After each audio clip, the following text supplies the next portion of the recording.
Alright, well, the last video, I'm not even sure what we saw. I was at the track. The rear end was hanging off the car. And maybe I was going to assess the situation. Look at that. I got a crack in my glass. It's driving me nuts. Anyways, so the damage was a little more than I thought. It didn't take long. We're already back to, that's what we look like right now. So I backed it in the corner like thought I was Jeff Gordon in the black SS with the navigation. I hit it right there, hit the wall right there, and it just pushed everything over that way. And it starts right here on both sides. So I was going to try and straighten it, but it's pretty kinked and broke in there. And so I looked into getting a new clip put on it. But you know what? This car is 20 years old. The front's not the straightest either, but it's good. I lost the radiator when I hit the wall too, so radiator's got a hole in it.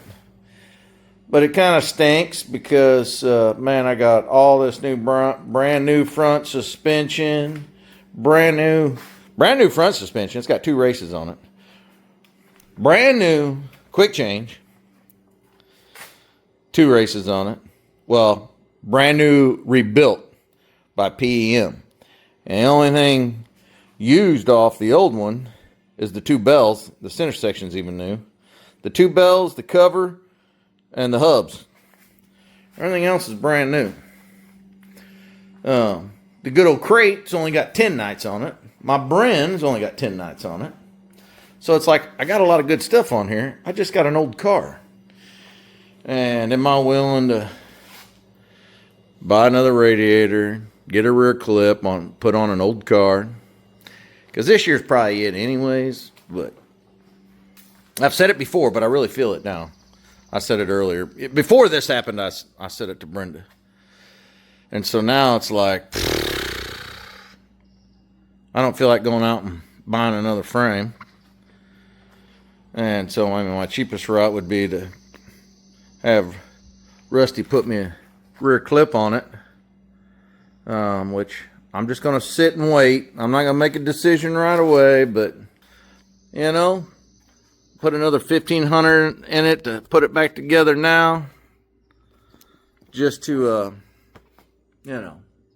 what happens the next race? The race after that, I'm just kind of overspending money. So I'm going to sit and think about it. I got some other things I got to deal with and put some money out on where I had hail damage on my house and truck. So I got deductibles on that, which is more than what this is going to cost. So I'm going to slow down here. You probably won't see me out there for a bit while I decide whether I'm going to park this thing out and sell the motor and the transmission, the rear end out of it, and the front suspension. And the trailer. Ain't no reason to keep that. If I do it, I'll be selling all that stuff. Or I piece this thing back together, run it, and at the end of the year, turn around and sell it again. Or make a kid mod out of it. But I don't know. We will see. But I'll be incognito for a few. I'll be helping out Harry here and there. I might actually go watch some shows that I don't normally get to go watch.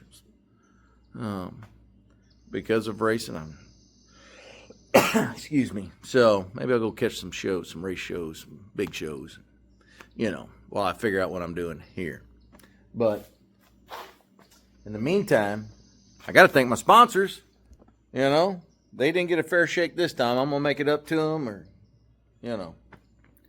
I know where it goes back to. But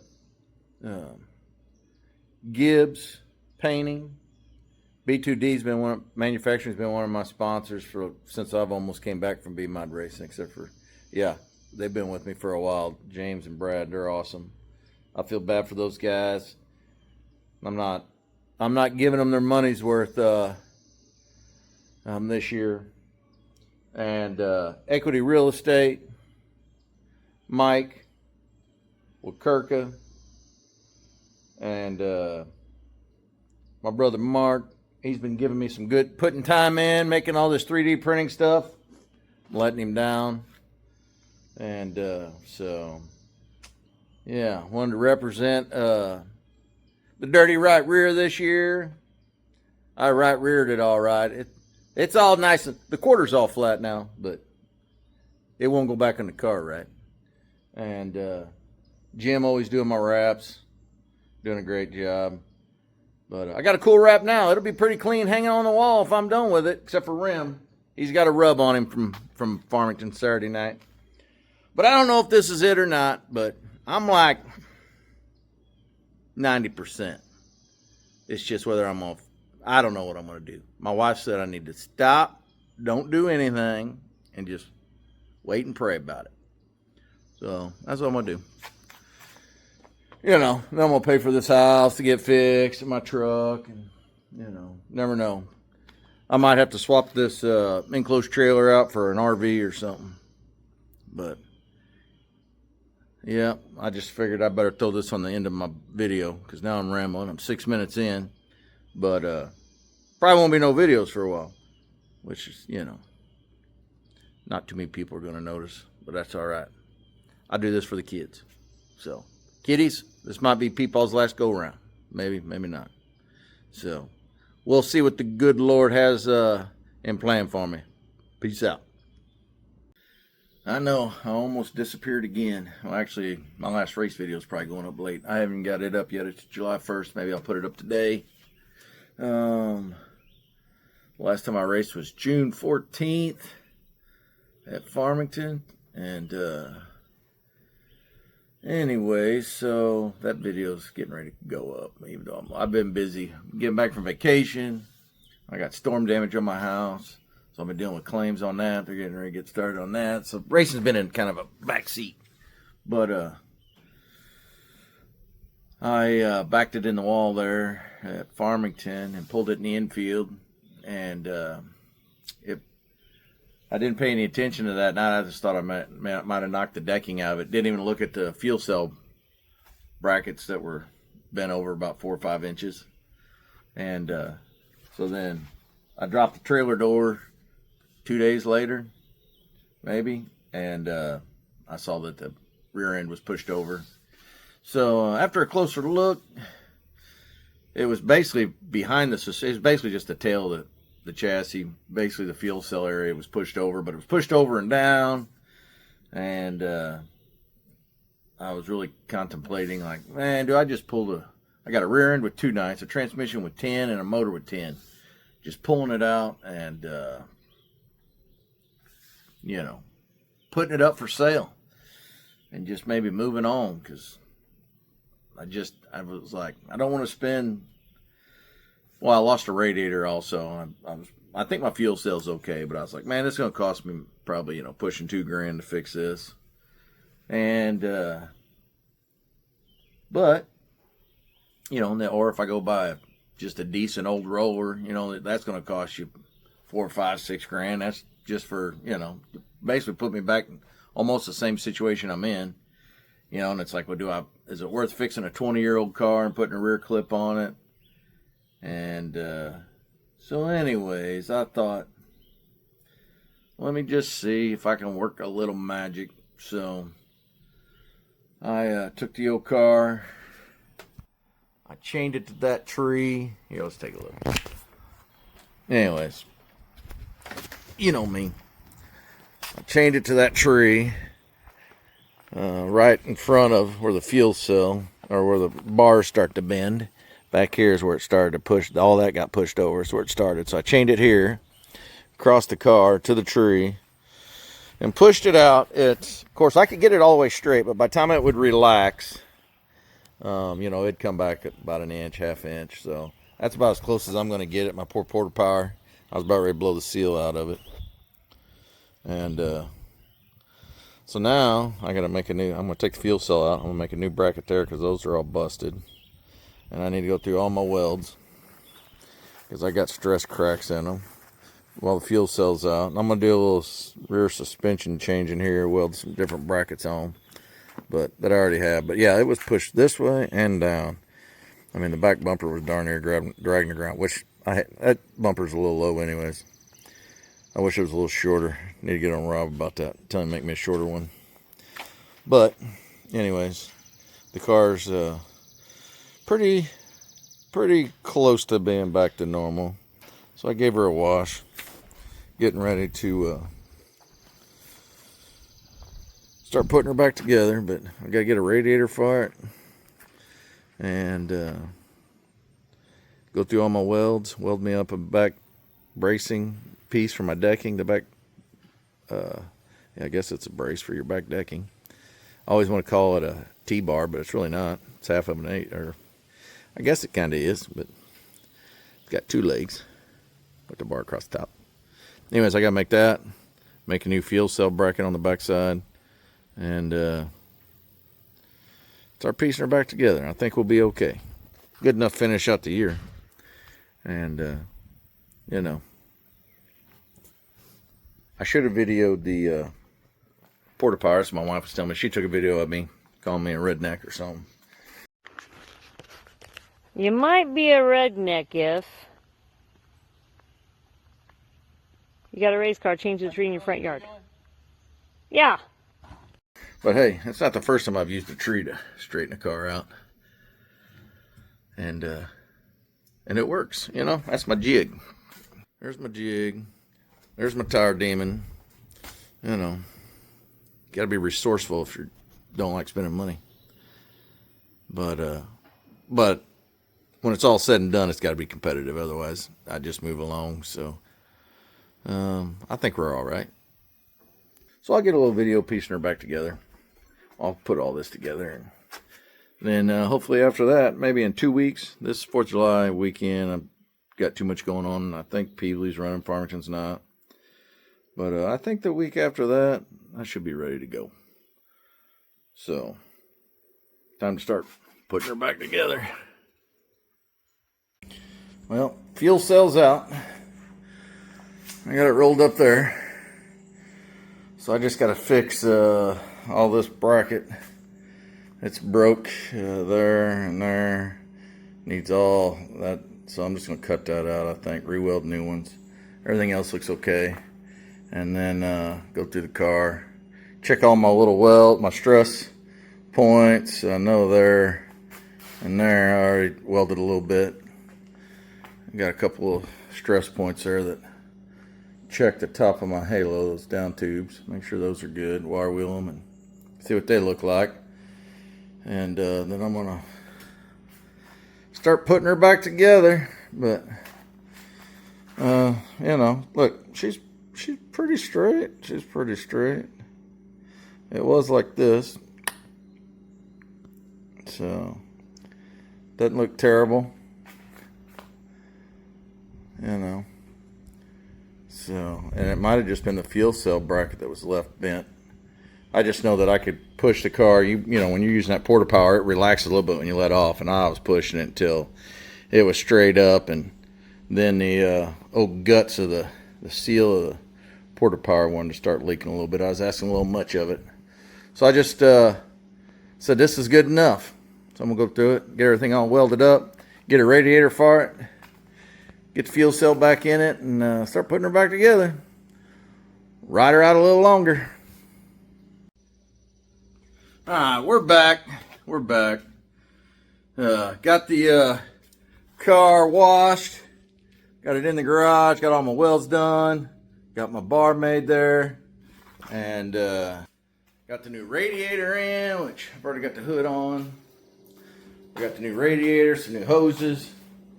And I'm going to start piecing this bad dog back together now. And so I should have it done today. I mean, all I got to do is just put the rear decking on, the roof. I mean, it's all stuff that's already pre-drilled and everything else. So I don't think, there's maybe one piece I got to make of aluminum. Everything else is good. And I was almost done.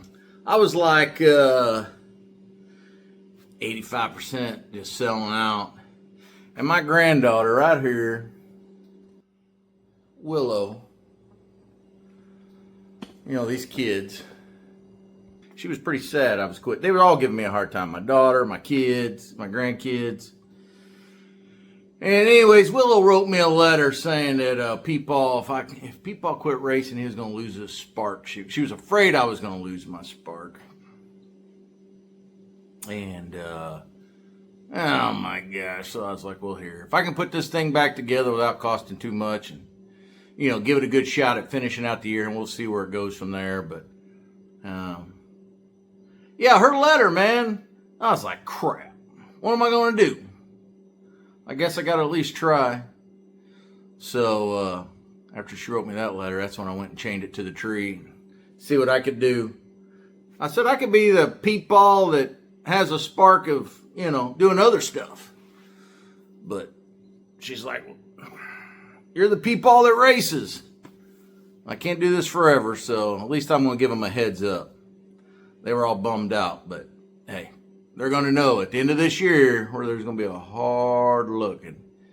And racing's just getting, I mean, it's always been expensive, but it's what your other interests are, you know. If you're not fully in on racing, you're not going to like it. And there's a lot of other things, especially as the kids get older and they start playing summer sports. I ain't going to have time for this stuff. And I could just have it sitting here and go race a few times a year, but man, that's just money sitting there. You know, I could go do something else with it. So, anyways, here we go. We're going to put it together. I'll just put it on a little time lapse. And we're going to be ready to go for this Saturday night. Probably, I'm guessing, maybe St. Francis County. Empire Speedway. Farmington, Empire Speedway. So, I just want to go back there. That's where my car, I mean, I can bring it in there and I'm good to go.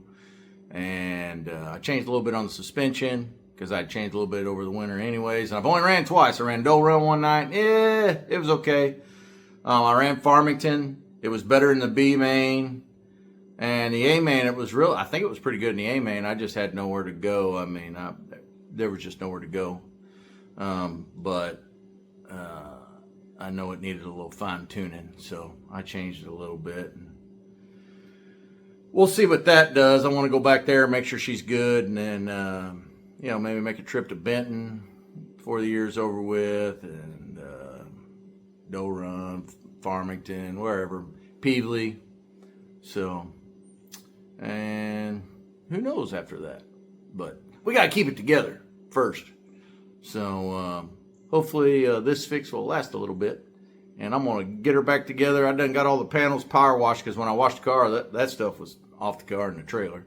So I've got it all sitting out here drying in the sun. And I'm going to start piecing her together. And we should be ready to go for this Saturday.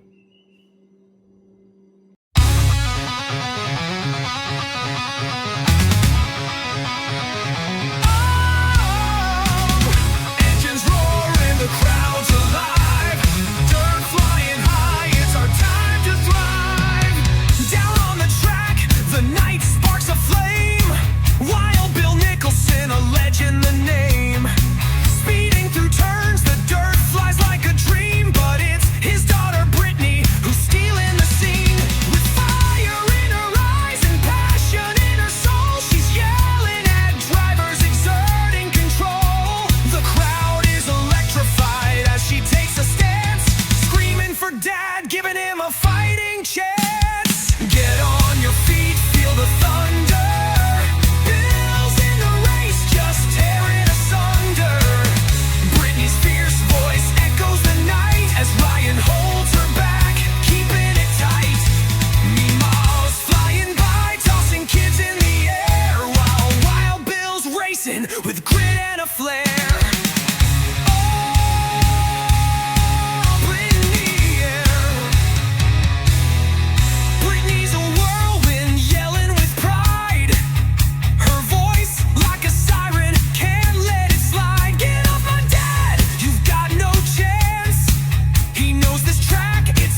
laps start to wind. Bill's heart is racing, he's leaving them behind. Come on, Daddy, you can take the lead. Brittany's voice cuts through pure passion and speed. The crowd's on their feet, chants rise in the air. Go wild, Bill, show them you care. Yeah. Through the smoke and the dust, the finish line's near. Brittany's scream pierces, it's music to her ear. Push it to the limit, put the pedal down. Bring that trophy home, don't let us down. With one hard stop and turn, they're neck and neck. But Bill leaps ahead, not losing his track. The checkered flag waves, it's victory at last. Brittany bursts free, shouting loud and fast. Way to go, Daddy, we knew you'd win. This is our family through thick and thin. As Wild Bill rolls in, he's a champ and he grins. With Brittany beside him, the race now begins. This was more than just a race, it's the love of the ride. From dirt track to heart, where all dreams collide. And just like that, me ma helped me knock her out. So, it looks like, other than I need to check the toe on the front end, we are good to go for Saturday night at Empire Speedway. Brim's got a little road rash on him, but he's still holding on to his Crocs. So, opened up the wheel wells a little bit too. 'Cause hey, nice and tight looks good until you start cutting tires down. And I was getting too close. So, I cut the wheel well out a little bit. But, anyways, she is ready to rock and roll. Like I said, check toe. And it is only Tuesday. Man, look at that fancy number. And so we got plenty of time to get ready for Saturday night. My sponsors are probably wondering if I disappeared. Kaufman Photography. He's the big one. He called me up Saturday. I had to go have a meeting with him. Next Level Design. Jim Emery did this awesome wrap. Equity Real Estate. If anybody knows Mighty Mike, he'll sell you a house. And too bad Nemo's name not on here because she's the biggest one. My dad. Gibbs Painting. Those boys are knocking it out right now. If you need a house painted. What do we got over here? The dirty right rear. That right rear quarter's seen better days. It's a little wrinkled up because it ate the wall off that bumper. It's got a nice little flat spot right there. But she's good. There's Stoger, Brugger and Benelli, Remington, B2D Manufacturing. You know what I did? I didn't know I was calling out the grandkids. I just realized, I think I called out everybody but Willow and Sawyer and Brackett and Millie. I got to spend last weekend with them in Kansas City. Willow gave me the inspiration to do it again. So, Saturday night, we are good to go. Look at that thing. You'd never know it, but she's good. Now, peace out.